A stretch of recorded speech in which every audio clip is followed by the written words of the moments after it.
Hello दोस्तों, नमस्कार। दोस्तों, आज की वीडियो में हम बात करने वाले हैं गेहूं की 3 सबसे ज़्यादा उत्पादन देने वाली वैरायटी के बारे में।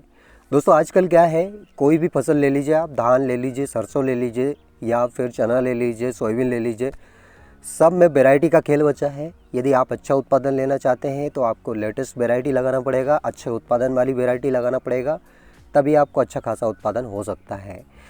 तो दोस्तों, वैरायटी का बहुत बड़ा खेल है। गेहूं की फसल में भी सेम वही है। आप अच्छी वैरायटी लगा रहे हो तो आपको अच्छा उत्पादन मिलेगा। जो नई नई वैरायटी निकाली जा रही है वो सब रोग प्रतिरोधक वैरायटी निकाली जा रही है, तो इसमें कहीं ना कहीं किसान को मुनाफा ही हो रहा है, घाटा नहीं हो रहा है। तो फोकस करिए, न्यू वैरायटी लगाएं। दोस्तों, वैरायटी के अलावा एक और चीज़ मैं आपको बता दूं, आप उत्पादन इस तरीके से भी बढ़ा सकते हो। मतलब दोस्तों, हम क्या करते हैं, जैसे एक वैरायटी हमने चुन ली कि हमको यही लगाना है और लगातार 3-4 साल तक एक ही एक वैरायटी एक ही जगह पे लगाते हैं। मान लीजिए ये खेत है, तो इसमें हमने 5 साल एक ही वैरायटी लगातार लगाई है, तो उसमें उत्पादन हमारा गिर जाता है। अब हमको करना क्या है, मान लीजिए आपने पिछली साल जिस खेत में पूसा तेजस लगाई है, मान लीजिए ये खेत है और इसमें मैंने पूसा तेजस लगाई है। अब इसमें पूसा तेजस ना लगाकर जो मैंने दूसरे खेत में लगाई, मान लीजिए दूसरे खेत में मैंने HI 8663 लगाई है, तो दोनों को आपस में चेंज कर देंगे। कहने का मतलब ये है कि जगह चेंज करने से उत्पादन बढ़ जाता है। मतलब दोस्तों, एक ही जगह पे एक ही वैरायटी 3 साल से ज़्यादा ना लगाएं, जगह चेंज करते रहें। मैं ये नहीं बोल रहा हूँ कि आप उसमें नई वैरायटी लाकर लगाएं, जगह चेंज कर दे दोस्तों आपस में। जहाँ पे पूसा तेजस लगाइए वहाँ पे HI 8663 लगा दें, जहाँ पे HI 8663 लगाइए वहाँ पे पूसा तेजस लगा दें। सिंपल है दोस्तों, ये मेरा खुद का प्रैक्टिकल किया हुआ है और इसमें आपको उत्पादन में काफ़ी ज़्यादा बढ़ोतरी मिलेगी। मतलब दोस्तों, जहाँ पे आपका 30 कुंटल हो रहा है ना, वहाँ पे 32 कुंटल ही होगा। ये लिख के रख लीजिए, मैं स्वयं बता रहा हूँ और ये मैंने स्वयं प्रैक्टिकल किया है। आप ट्राई कर सकते हो, प्रैक्टिकल करने में क्या जाता है। बात आती है वैरायटी की, तो वैरायटी दोस्तों आप अपने हिसाब से चुनाव करें। मतलब आपके पास कितना पानी है, आप कितना पानी निकाल सकते हो, उस हिसाब से चुनाव करें। अब मान लीजिए मैंने बोल दिया कि भाई पूसा तेजस 85 कुंटल प्रति हेक्टर उत्पादन देती है, लेकिन वो कब देती है, जब आप उसमें 5 पानी निकालोगे। अब हो सकता है आपके पास 5 पानी ना हो सकता है 2 पानी आप उसमें निकालो, तो आप मेरे को गलत बोलोगे कि सर ने 85 कुंटल प्रति हेक्टर उत्पादन बताया था, जबकि हमारा तो ये 20 कुंटल ही निकला है। तो कहाँ से निकलेगा भाई, 20 कुंटल ही निकलेगा। जब उसमें 1-2 पानी आप निकालोगे तो 20 कुंटल ही उत्पादन देगा। दोस्तों, कम पानी यदि आपके पास है तो उस कंडीशन में आप 1544 लगाइए या फिर लोकबन लगाइए। अब ये 1544 दोस्तों 2 पानी में भी आपको अच्छा खासा उत्पादन दे सकती है। मतलब 2 पानी में ये आपका एवरेज उत्पादन 20-22 कुंटल या और 3 पानी में ये 25 कुंटल तक उत्पादन आपको दे सकती है। और वहीं से हम लोकबन का है। और दोस्तों, ये उत्पादन भले ही आपका कम दे रही है, लेकिन इसका भाव जो है, मंडी भाव काफ़ी अच्छा देखा गया है। इस बार तो और भी अच्छा देखा गया है। मतलब इस बार 1544 और लोकबन का मतलब लोगों ने 2700-2800 यहाँ तक कि 3-3 हज़ार रुपये कुंटल बेचा है 1544 और ये लोकबन। अब इसका भाव क्यों रहता है, क्योंकि ये चपाती वाली गेहूँ है, इनको खाने में यूज़ किया जाता है। पहले के ज़माने में दोस्तों शरबती लगाया जाता था, अब वो नहीं लगाते। क्यों? क्योंकि वो वैरायटी आड़ी गिर जाती है, और आड़ी जब गिर जाती है, आड़ी कब गिरती है दोस्तों, गेहूँ जब हमारी गेहूँ मिल्किंग स्टेज में रहती है तब गेहूँ आड़ी गिरती है। और वो आड़ी गिरने का कारण है उसमें वजन आ जाता है, और वजन आया और थोड़ी बहुत हवा चली तो हमारी गेहूँ आड़ी गिर जाएगी। यदि हाइट ज़्यादा ले ली तो तुरंत आड़ी गिर जाएगी। सरबती में भी यही है कि उसकी हाइट ज़्यादा हो जाती थी और मिल्किंग स्टेज पे जब तक वो पहुंचती थी और थोड़ी बहुत भी अगर हवा चल गई तो उस कंडीशन में वो गेहूँ आड़ी गिर जाती थी। इस वजह से हमारे किसान भाइयों ने उसको लगाना बंद किया है। हालांकि उसका रेट सबसे ज़्यादा देखा जाता है। अभी भी ये कंडीशन है दोस्तों, अगर उस वैरायटी का रेट देखें तो 4,500-5 हज़ार तक मंडी भाव उसका देखा जाता है, लेकिन उत्पादन उसका कम रहता है। लगभग 10-12 कुंटल, ज़्यादा से ज़्यादा 14 कुंटल प्रति एकड़, इतना उत्पादन रहता है।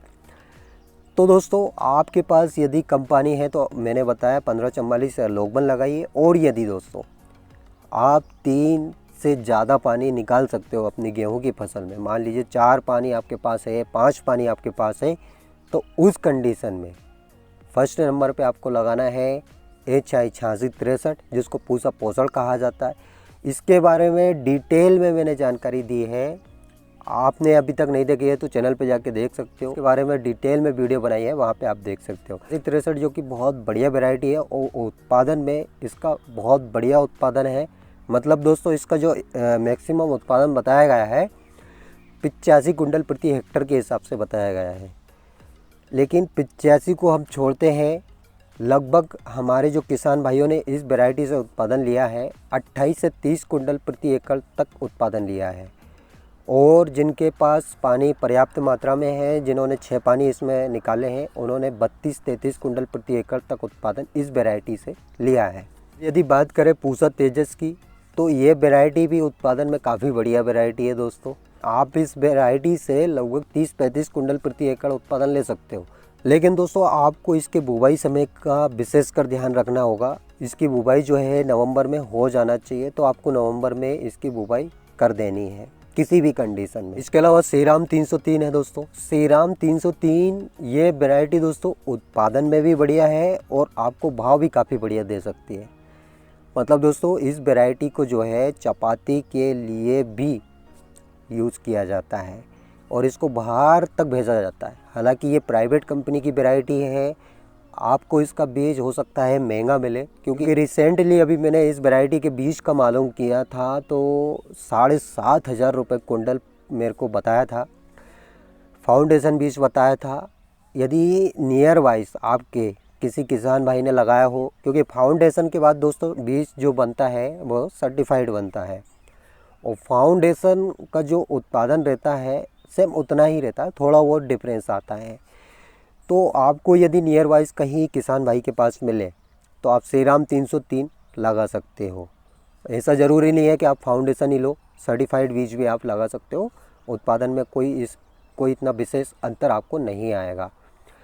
अब इसके अलावा DVW 303 ये अभी तक की करनाल की सबसे बेस्ट वैरायटी रही है। हालांकि DVW ने बहुत सारी वैरायटी निकाली है, करण वंदना निकाली थी जो कि MP में फ्लॉप रही है। MP में क्या कारण रहा है, एक्चुअली दोस्तों DVW 187 यानी करण वंदना MP के लिए बनाई नहीं गई थी, फिर भी हमारे किसान भाइयों ने इस वैरायटी को MP में लगाया और MP में उनको उतना कोई ख़ास इसका उत्पादन नहीं मिला। तो इसका फ्लॉप रहने का कारण सिर्फ यही है कि वो MP के लिए नहीं बनी थी, फिर भी हमारे किसान भाइयों ने इस वैरायटी को लगाया।